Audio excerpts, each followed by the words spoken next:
Siyempre, rapper din sagbot. Kung bugat ang imong dala, puhin, di ba? So, ganun dali ka, kaan. Lalo na pag naa kay mga ah, buhi nga baboy, ang alagang baboy pa. Nahalan kang magpa-kuan, kaya na ang manguha gyud og mga gabi para dugang kaon sa ilaha. So, pwede naman i-feeds lang sila tanan kung you have enough money to buy para sa ilahang feeds. Pero kung wala, so kinahanglan magkugig ka o kuhag ka ng naang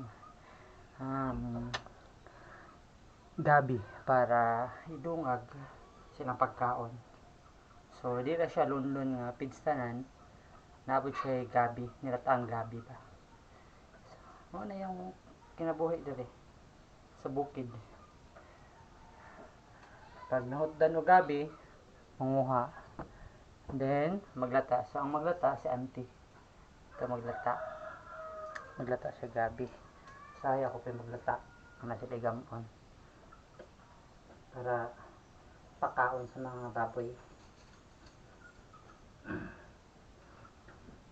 Consumable po ito na sa mga natutanan ang mga gidala. So, ang kaliya, gamay-gaman. Pero pag abot siya og mga 2 sacks ang among nakuha, makonsume po nila og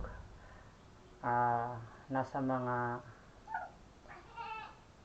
siguro 5 days.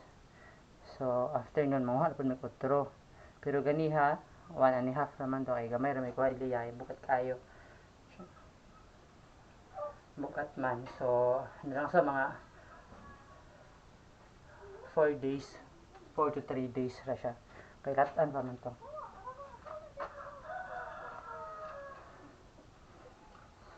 So mao to siya. Mas nindot pag yun nga imo ang hawiran is ballpen kaysa sundang, bunlay o ano pa dyan trabaho. Then mas maayo po nga ang imong pasanon is ibagpak nimo yung bag. So nahalan mag-eskwela gyud tarong para makuha kung ano yung gustong makamit sa buhay. So yun lang guys,